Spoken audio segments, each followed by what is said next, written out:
Okay, there we go.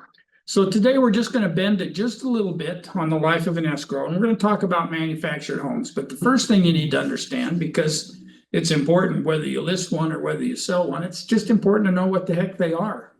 And so we're going to talk for just a couple of minutes about that. Because like I said here, it's almost the same in escrow, but enough difference to know the difference. So we have to move on to some different things. And like usual, we're going to bounce a little bit back and forth because we have some forms in here that are important for you to learn, but it doesn't do much good to learn them out of order and things. So we're going to talk about them as we go through this. So this countdown to closing, and I'm not going to go through this top to bottom because we've been through it twice within the last 3 weeks or so with variations from residential purchase agreements to whatever. But I want to explain a couple of things, and I just wrote and highlighted in here, and I know probably nobody can read what that says. I used to be a doctor, right? Or at least that's my penmanship is the equivalent of doctor. But above addendums on our regular countdown to closing, I wrote MFHPA. So that was just in case you can't read what that says, which I wouldn't be at all surprised. But it's a manufactured home purchase addendum. So when you're putting together your offer and you're writing your offer up on one, you use a residential purchase agreement, but you have to include an addendum that is the manufactured housing purchase addendum. And we're going to sneak over to a couple of those right now. Let me see how I sneak over there. I know it's here somewhere.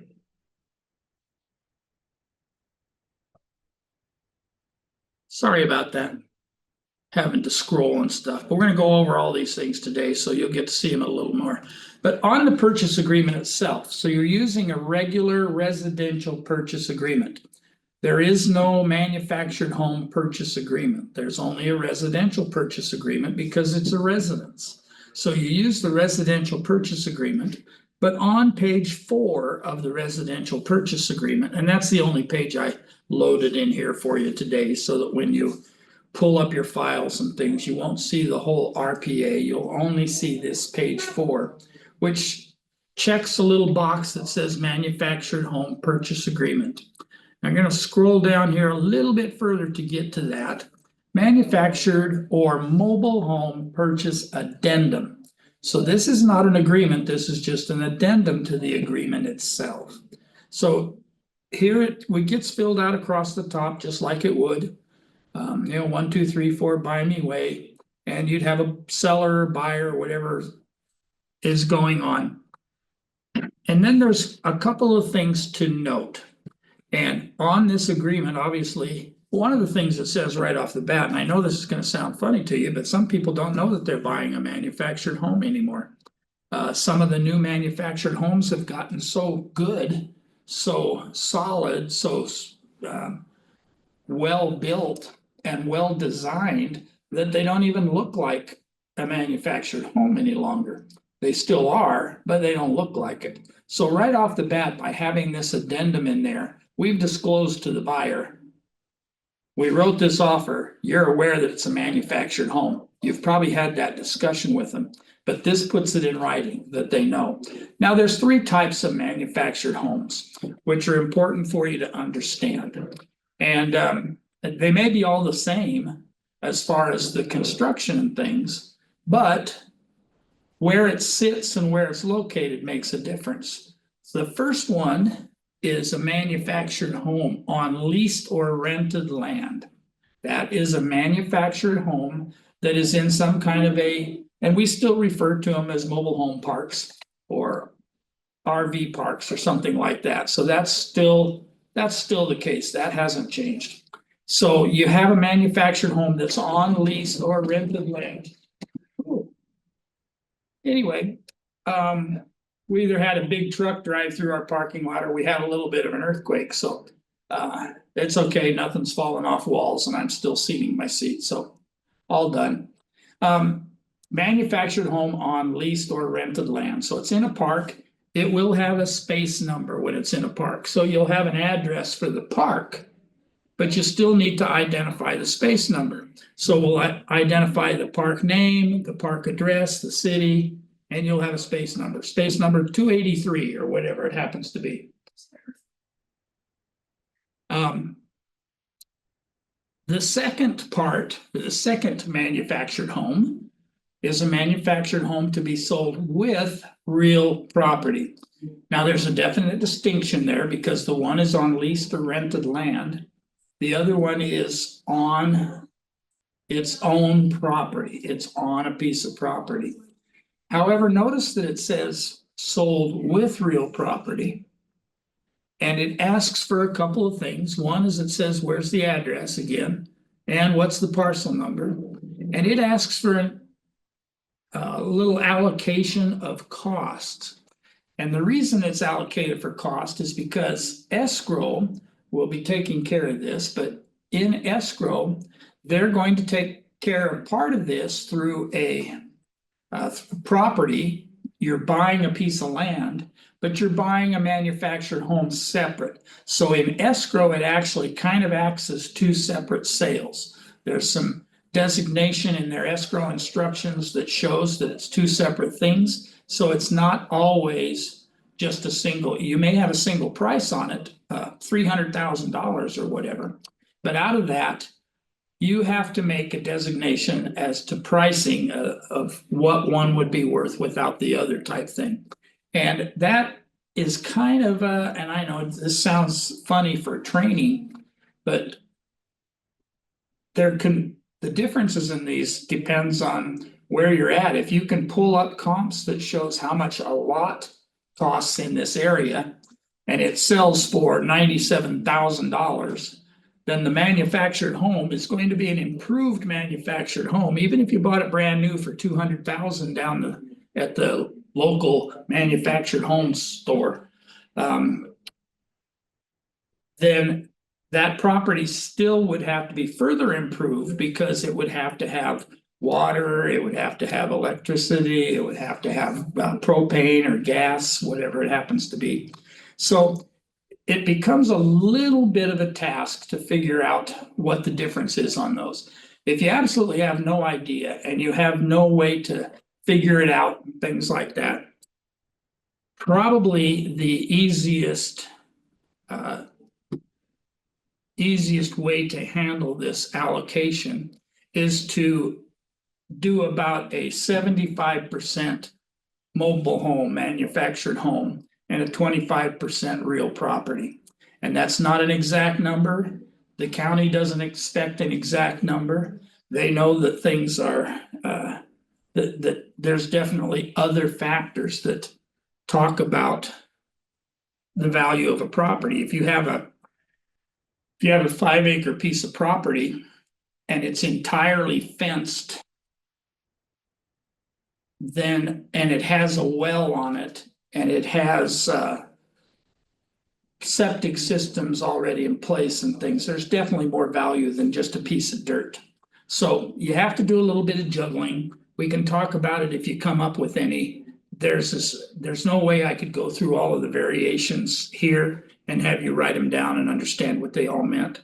So if you have questions about that, call. Otherwise, if you have lots that have sold close that are similar, then find out the value of that, what it's listed for or what it's sold for, and then use the rest in the manufactured home. Now, the manufactured home itself is going to have a lot of improvements by the time you get it placed on the property, because the manufactured home just gets built at the factory. They come out, they deliver it, they have to pour a foundation first. So now they might have some kind of a foundation underneath it. They might have they might have a garage attached. They might have carports attached. They might have long drive. Who knows what they're going to have? So they're all going to be a little different. But just for purposes, if you just can't figure it out otherwise, if you figure about a 75%, 25%, you're probably going to be pretty close. The last, and actually our favorite, and why is it our favorite? Well, it's our favorite because it's and we'll talk about it in a minute, but it allows for the best type of loan. A real property manufactured home.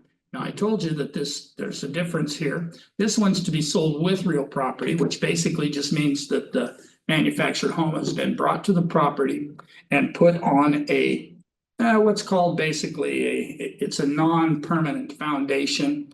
It's pads and piers, and that's exactly the way it sounds. It's a pad that goes in the ground, and it's a pier that goes up to the I-beam in the bottom of the manufactured home.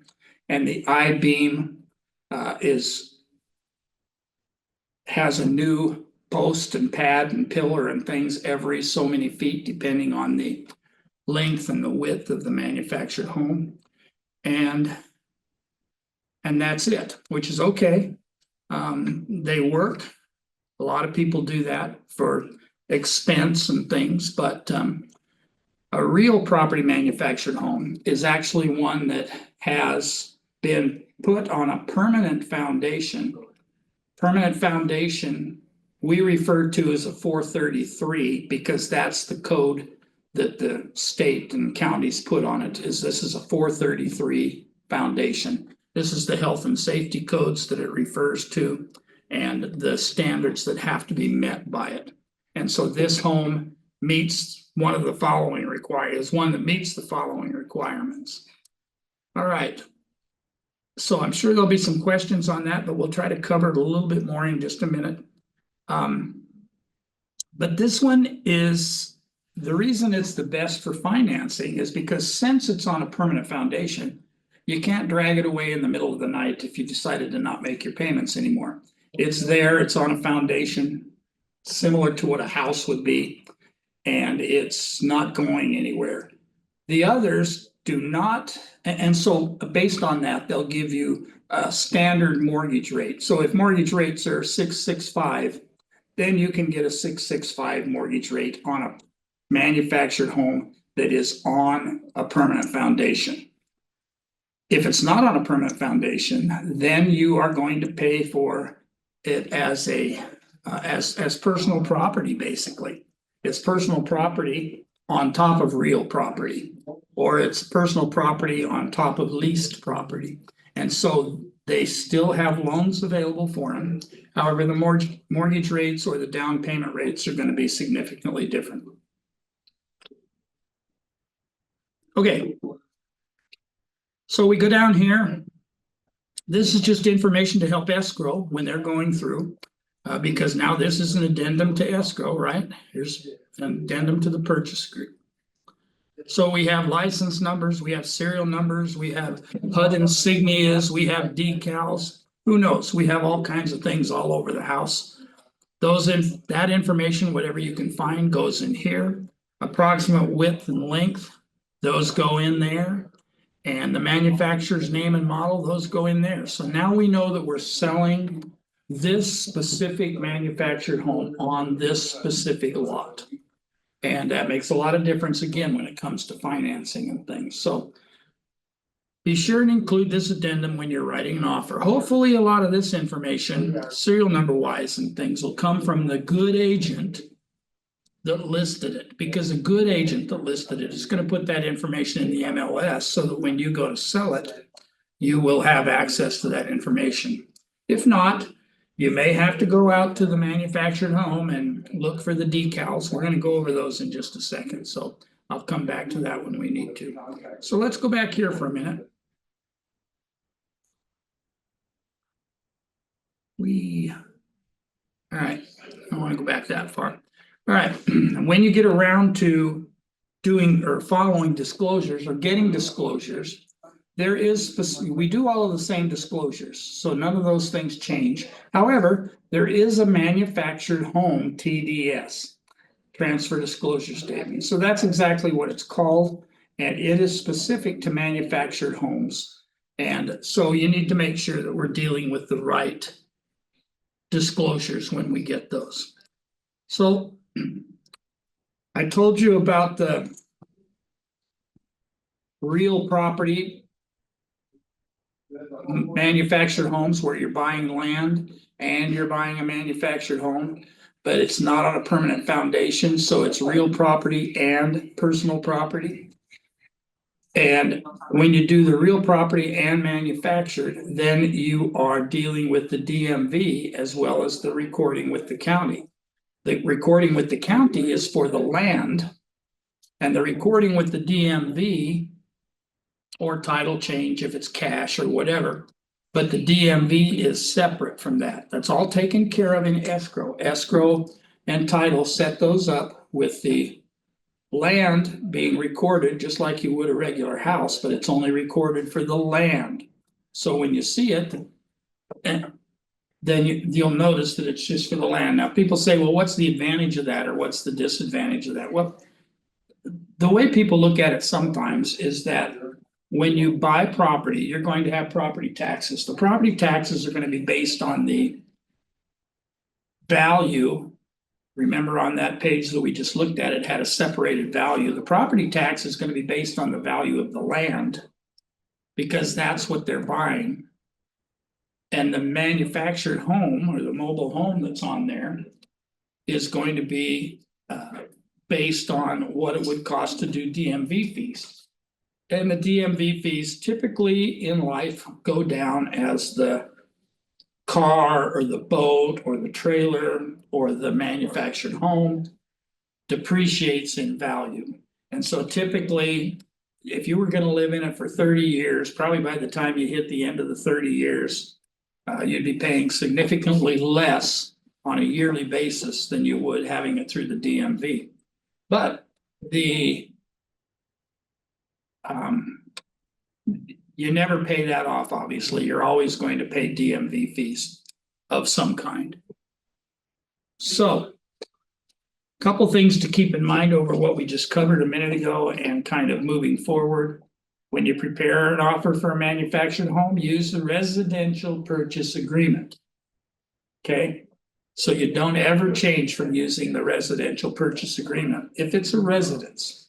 The only time you vary on the purchase agreements is if you're selling vacant land or commercial property or something similar to that. You use, if it can be lived in and is lived in and has been lived in, it's a residential purchase agreement.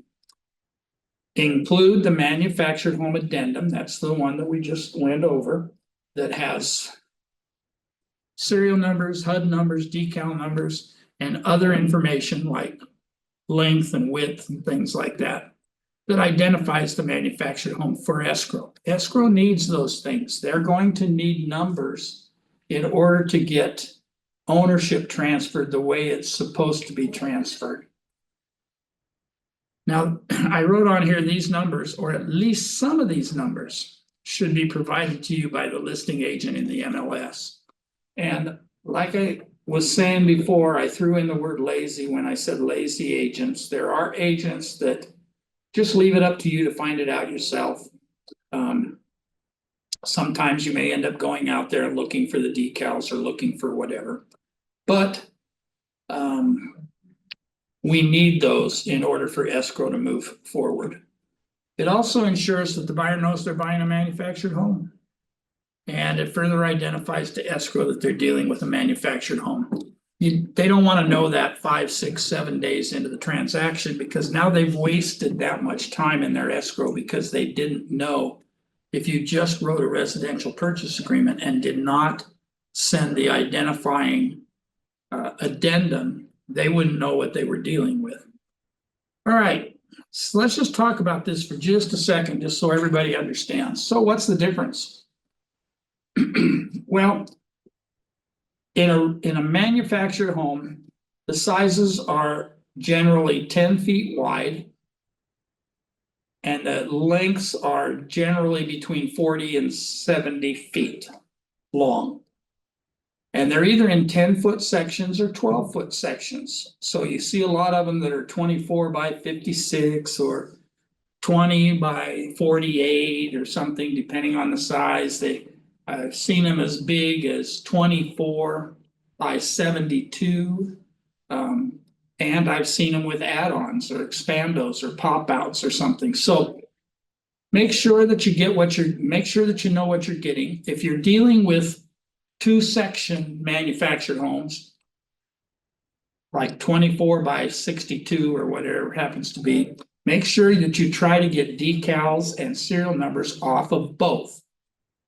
It further helps escrow when they're trying to complete their escrow process to not have to scramble around. And when they try to identify them to the county as what is being purchased, it's nice to have the right numbers on all those things.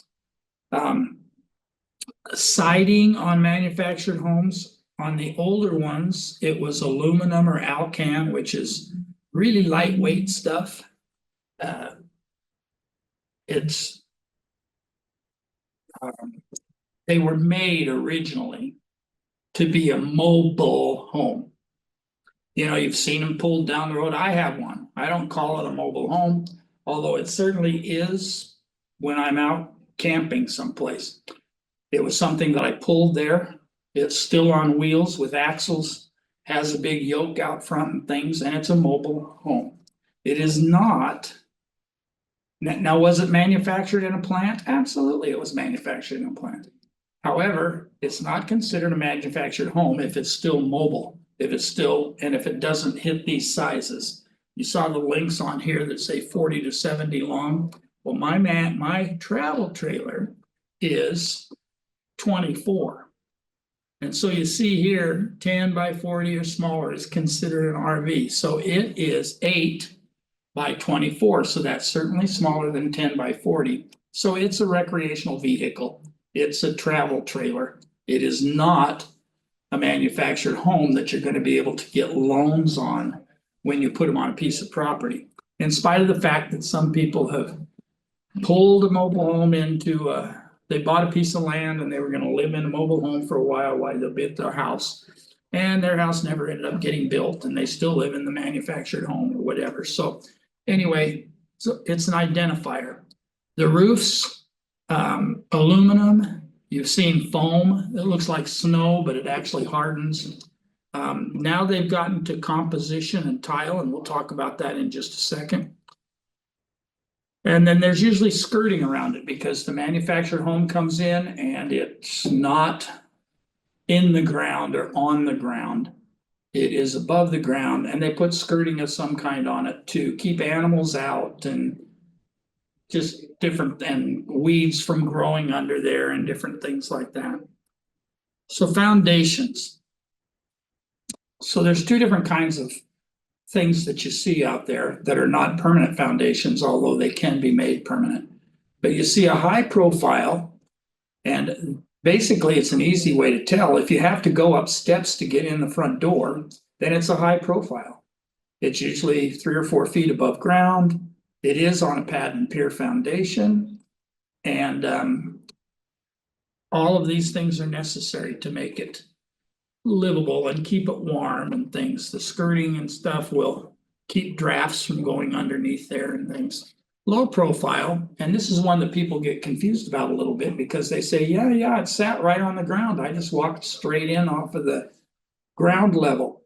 It wasn't difficult to get into. It wasn't difficult to get out of. I wasn't dealing with any kind of steps or anything.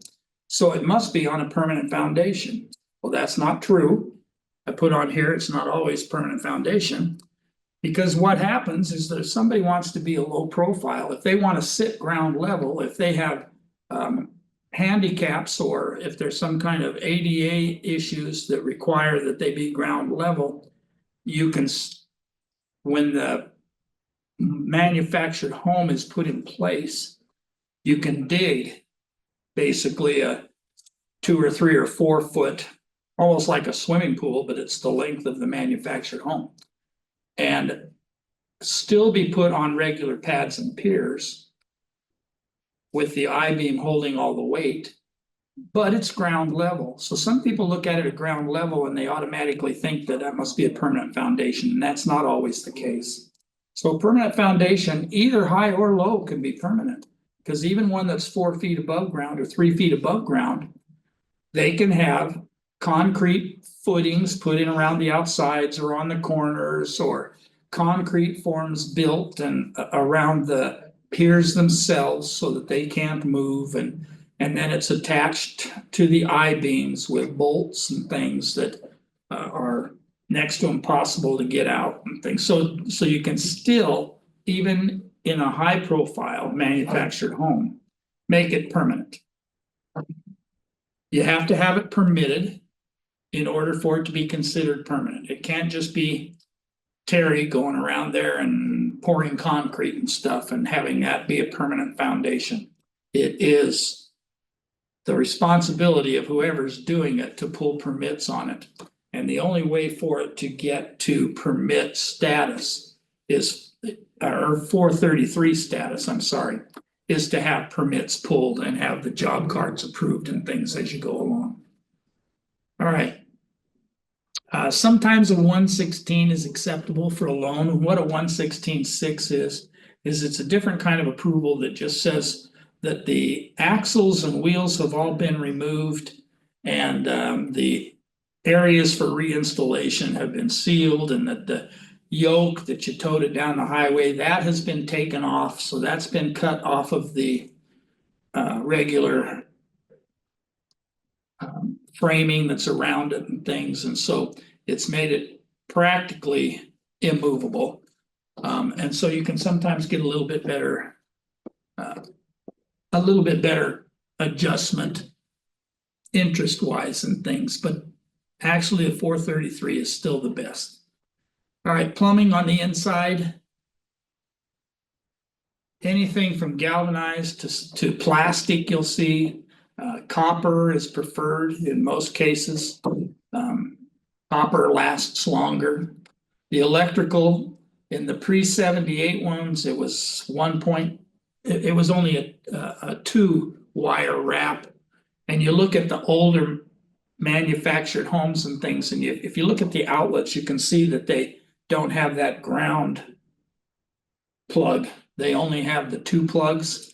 Well, the problem with that is that the 2 plugs don't work for washers and dryers and microwaves and some of the air conditioning that's going on and things. So anyway, a lot of those things have updated over the years. Pre-78, and actually by the time 78 hit, they were really rolling in the process. But I will tell you that an important date to remember with manufactured homes is June 15th of 1976. And the reason that's an important date is because that is the date that you weren't allowed on manufactured homes to do all of those things like the 2-wire wrap. You had to do 3 wires. You had to do exterior walls had to be changed. They used to be 2x3 and 2x2. You know, you look at them sometimes and they have the little narrow door frames and things. But if you look at the new ones, they're all standard thresholds, standard doors, standard windows and things. They made them more like a stick-built home. And so remember that date, June 15th of 1976. If you pull up information on a manufactured home because somebody wants to list it, or you have somebody who wants to buy it and things, just know that pre-76 you're not going to be able to get ideal financing on June 15th, 1976. So I said it 3 times, that's what they say, people remember it after that. So June 15th. But then over the next year or so, they started restructuring all kinds of things to upgrade them significantly. We already talked about this. Locations can be in a rental park or a park where you own property or on property outside of a park. Doesn't really matter. Those all can be bought, sold, and loaned. They just get variations in the loans. This is just a little do's, okay? Always measure the mobile home. Now, somebody will just tell you something. They'll say, oh, yeah, well, it's 24 by 60.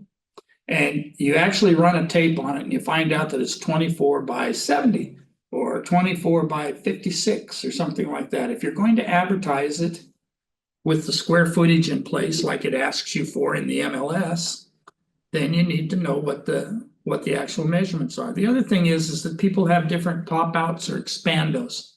Sometimes they go the entire length, so it actually ends up being a triple wide instead of a double wide.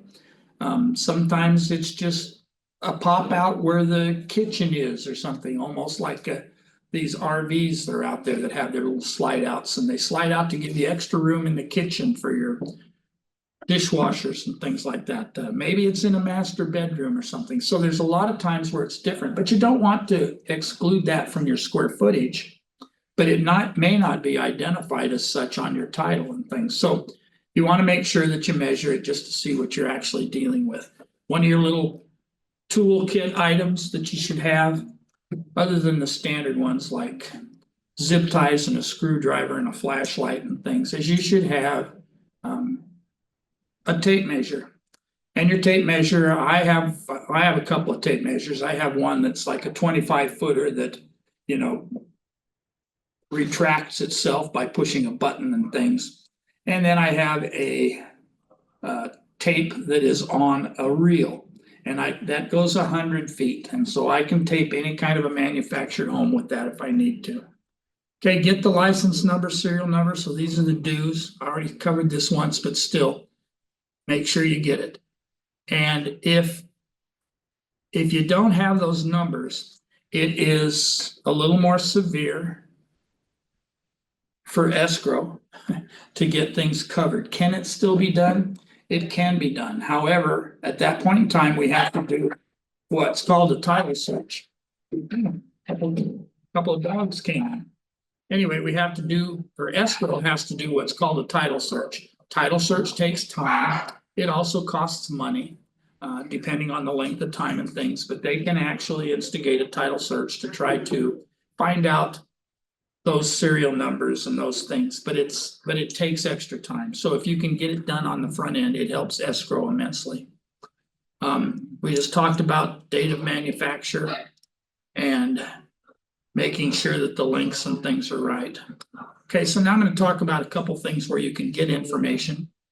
If somebody has, and this is Riverside County tax bill, and this says that this talks about the name James Pike, and it talks about what has been paid on the property to this date. So they know right now that the taxes on this are, you know, 149, basically $300 per year, 298.68. But anyway, that gives you a little bit of information about the manufactured home, and it verifies a parcel number to make sure that you're doing the right thing. It tells you the make and model. So this is a 1963. A little bit of a red flag. Doesn't mean I can't sell it. It just means that we're not going to get as much money out of it as we would if it were 1973 or 83 or 93 or something, because of that June 16th, that June 15, 76 date. All right. Here's what some of those tags look like. You've probably seen them if you've looked at a manufactured home. There will be tags like this, may not have all of them. Okay, so that's why I stuck a few different ones on here. This one has a serial number. This would be on each part of the manufactured home. So if you had a double wide, there would be 2 of these. If you had a triple wide, there would be 3 of these. So whatever that case may be. This is another one that's issued by the Department of Housing that goes on them. These are just adhesive, and so they just stick on there with an adhesive back. This is a HUD tag. It tells you, it gives you a number. So you see there are several different numbers on a manufactured home.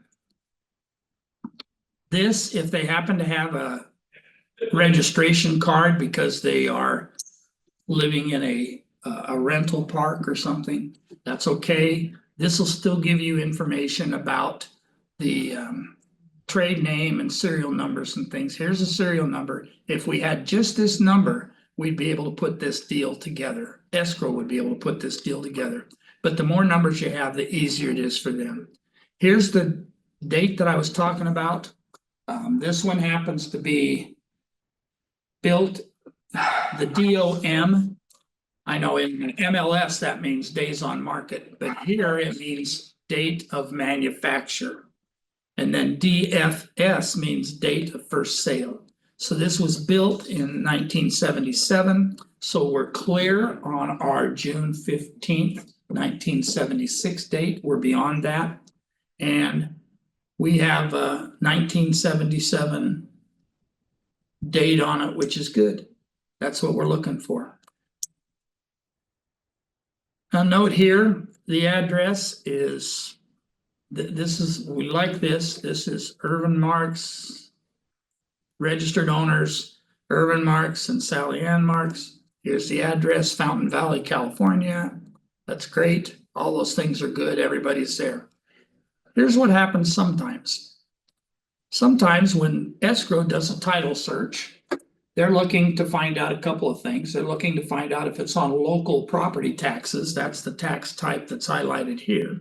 They're looking for a serial number and they're looking for a HUD label number. Now, this came back from the county to when they sent in the information to the county to find out who the owners were. And you can see the little bit of a problem here, or potential problem, and that is the registered owner of the manufactured home is James D. Pike. And yet the legal owner is Clarence J. Royer. So we have two different names on here. We have a registered owner of the manufactured home, and we have the legal owner, which is what Riverside County has as owning the property. So we have to unwind this.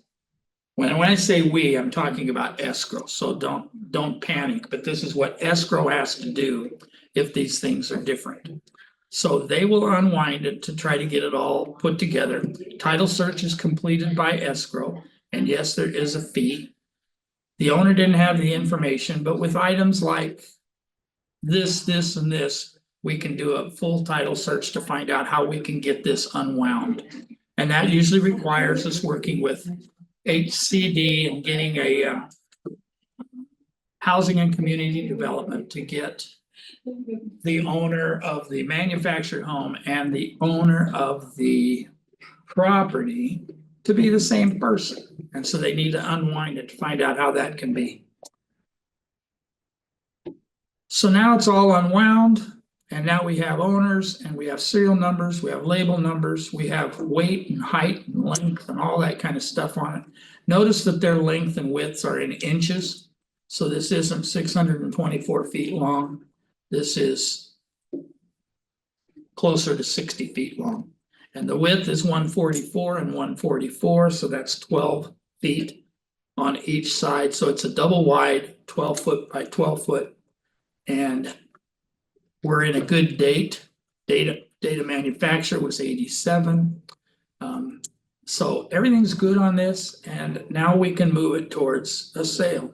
So we talked about this before, about the purchase addendum. I'm not going to go through that a second time, but that is where we identify this, which is where we identify as many of those numbers as we possibly can, and we move forward from that, which makes it real easy for escrow to continue their escrow paperwork. So now we slip into escrow, and assuming that we've gotten all of the paperwork done the way we're supposed to, they will obtain or order a title search. Remember, I told you just a minute ago that they might have to order a title search to try to get the names on both properties, or both the property and the personal property at the same time. See if there's any demands or anything. They're taking care of that. They're reviewing taxes. They're reviewing all of these things. And they receive demands if there are outstanding loans on the property. And so they're doing all of those things along with the other things that they have to do. If there's financing involved, and remember we talked about the life of a loan a couple of weeks ago. So the life of the loan feeds into this escrow thing just the same way. We're processing the financing. They request beneficiary statements. So those are statements, they want to know statement of information to find out that all of the information that title needs in order to make this transfer happen to a person that it actually legally can happen to. In the meantime, there's a new loan application going on. As I said a minute ago, the loan application process is similar. The difference is that you will, the difference is that you won't get exactly the same interest rates that you will on a standard mortgage loan. Unless you are on a 433 permanent foundation. So you'll obtain loan approval and make sure that the terms are correct, or they will, escrow will. And then they request loan documents. And from there, it kind of slides through the same way it does before. They prepare the estimates, they obtain signatures, and they get everything that they need to. They forward documents to the title company because we still need to have a transfer. We get the rest of the funds from the buyer. We return loan documents to the lender at the same time. We're asking, this funds from the buyer, this is the like the down payment funds and things, the money that the buyer has to bring in to close escrow. We return the loan documents, if there are some, to the lender. And we, while we're getting the funds in, we receive the funds in and we order recording. And in the case of a manufactured home that is in a park where you pay space rent and things, this work is being done through the DMV, and instead of the title company, because we don't have a title recorded with Riverside County because it's personal property. So if it's on its own land, then it becomes a county issue. If it's in a park, it's just like buying a car. You buy the car, you finance the car, you pay your DMV fees every year. And escrow doesn't take care of anything beyond the very first one. Your funds that you have to bring in will include the first year's registration. And then whatever your down payment was supposed to be and things. And we're good to go. So beyond that, a couple of helpful hints. And if you're in a trust, make sure that you get a copy of the trust agreements and addendums. And these helpful hints are good on anything, no matter what, but there's some specifics for manufactured homes. Need a copy of the death certificate if it's somebody else selling it, if they're a successor trustee or whatever. Then we need to have these items in order to make sure escrow goes okay. Which is why we need the title report when we're doing a manufactured home, because the title is what's going to tell us that so-and-so is the owner of the property, but they left it to their daughter, and now their daughter wants to sell it. And so that chain needs to be put together in order for it to happen. All these things kind of remain the same here. You can still have right of survivorship. However, right of survivorship is on the land only, so you don't have right of survivorship on only a manufactured home on space rent. That's handled like your car would be. You'll get a title eventually. And for lack of a better word, because we all call it this and have most of our life and things, is a pink slip. And hopefully, if any of you have owned a car or anything after you paid it off, then the company gave you a pink slip. If you bought it in cash, you got a pink slip. Same thing happens with a manufactured home. If it is not on a permanent foundation, you will have access to a pink slip. So, and just submitting a copy of a will for closing does not work.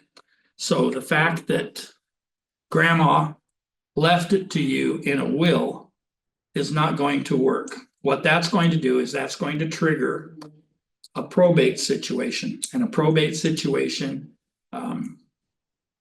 is handled much like a regular probate in that whatever the value of that estate was is put into this probate, and that moves it forward in a period of, who knows, 2 months, 3 months, 4 months or something, but it does take extra time. So we already talked about this part, so this is just a little bit of a reminder. But if the land or mobile is not on a permanent foundation, provide the escrow holder with the value of the mobile and the value of the land separately. And if you remember that spot on the manufactured home addendum, it identified land value, and so anyway, it separated it there. So if you've turned that in the way it was supposed to be and things, then you're good. If it's not, if it's on a permanent foundation, Cal Title will copy, they have a copy of the 433. Since it's gone through regular permitting stages and everything else, it's gonna be easy to get it. It'll be easy for them to get a copy of the 433 and easy for you to get a copy of 433. If you go out to see one of these and write an offer on it, or if you get out to list it or something, it doesn't hurt to call the county and, or call the title, I mean, and find out if there is a copy of the recorded 433. And if it has gone through the right process, there will be a copy, because anything that's recorded through the counties gets put in that file and it would be attached. So a deceased owner of a mobile home, escrow will need a copy of a death certificate. That's pretty much like anything, but they need a copy of a death certificate. And if it's not, all living owners will need to sign escrow papers and HCD, housing and community development papers. Those things all need to be signed and taken care of by however many people are involved as living owners. Couple of notes: if you cannot obtain a copy of the registration or title, write down as much information off the escrow as off the mobile as you can get. Escrow will need some kind of a number in order to do a title search. We talked about that. And you know, I've been out to manufactured homes in my life. And I've done everything from James Bond. You know what James Bond is? You know, it's, I think of it as James Bond because I'm putting a piece of paper. I can't read the numbers on there because maybe they've been painted over, maybe they've just worn out over the years or whatever. And so I'll put a piece of paper on it and I'll do the little lead type thing to see if I can get some numbers out of it.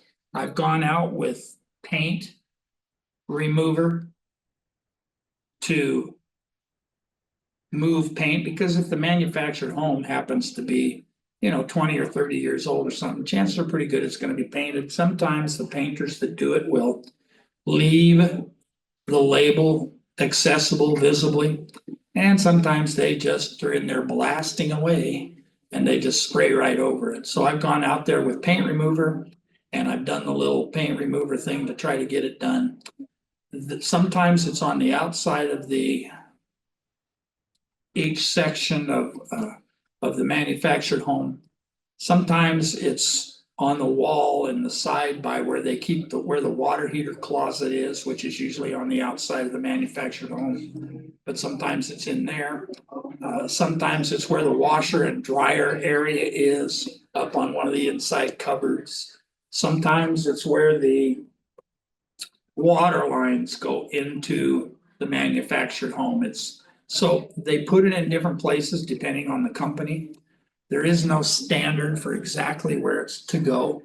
So you sometimes have to look around for them a little bit, but hopefully the good agent that listed it did some of that work for you so that it's not you out there taking care of those things. So just remember, in order to get escrow closed on these, there are no shortcuts. It sounds like there's a lot more work than there is on a regular house, and that's kind of true. And that's also true for escrow. Escrow has to do a little bit more work on these than they do a standard stick-built home. And that is just the nature of the beast. And the easier we can take care of these things ahead of time and early in the transaction, the more likely we are to get the transaction closed on time. And when I look at the lender, who I just told you a few minutes ago, the loans are a little bit harder to get and things like that on ones that are not on a permanent foundation or haven't been put on a recorded permanent foundation, then the lender is going to be waiting for this information as well. They won't move forward on a loan on a property that does not have identifiable numbers on it, because what's their collateral? Their collateral on the loan is the manufactured home and the land, but the manufactured home is part of that. And so in order to collateralize their loan, they need all of those numbers as well. Let's see, I think that we've about wrapped that up. I didn't go through we've been through the countdown to closing before a couple of times with other things, so I didn't go through it another time. But I don't know if anybody has any questions this time that we might be able to talk about that has to do with these manufactured homes and things. And if not, I'll just let you go a few minutes early. So what do you think? Questions? I think Carolyn has all the paperwork in the chat. If you have questions, don't hesitate to holler. Terry, you there? Yes, yes, Hey, Chris. I had a follow-up, boss, so I'm kind of late on the Zoom today, but I actually got a mobile home yesterday that looks like we might be able to go under contract. Is it okay if I give you a call later today? Are you going to be available? Yes, absolutely. Okay, I'm perfect. around. If you catch me between about 11:30 and 12:30, I'll be on the road, so it'll be perfect. Oh, that'll be great. That'll be great. And thank you, Carolyn. I saw the download for that. Thank you, guys. Okay, if there's nothing else, then we'll go to work. And I might just give you a reminder at I think it's 12:15 today. They had a scheduled marketing class, and that's still going to go on. It's not going to go on quite the way we thought, because one of the agents that was going to be involved had something come up that made her unavailable. But the class itself is still going to go on, and Brianna, you might know her by name if nothing else, but she is our marketing director gal, and she is going to be on there giving you lots of tips and tricks and things about marketing and how to get things taken care of, and how to be a little bit better on your marketing. So I think that's at 12:15. That should be a good class. Bree takes a lot of time, and she's all degreed and everything in marketing. So she's got a lot of good ideas. Plus, one of the things that happens with us, with me or with Bree or anybody else, is that, a lot of the ideas and things that come up, they aren't, when somebody asks me about Facebook or something, I only know what I've seen. Oh, I can say, well, Otto Fonseca, he did this great Facebook post or whatever, or, Trace Emerson, he does this great Facebook. I can only go by what I've seen, because I'm not active out there doing it right now. I take a few listings a year and sell a couple of houses and things like that, but most of my time is spent with you guys and visiting the offices and things. And so, that being the case, I learn a lot from the offices. Bree does the same thing. She gets a lot of, even though a lot of her ideas are original and come from her schooling and education and just experimenting and things, their team gets it from you guys. Well, what do you think about this? How about, I want to try this. Can you help me do this? And so they learn things that way. So it's easy for them, not easy for them, but it's for them. They get their ideas from a combination of what they know and do themselves and what comes in from people like you. And so if you get on there today, I'm sure that you'll be able to have some input. And if not, you'll get some clarification on some things. So that'd be, again, that's at 12:15 on Zoom. So you can get on there and listen to that if you don't have anything else going on at that time. So with that in mind, you're free to go. I will talk to you all later. And now I'm going to stop recording.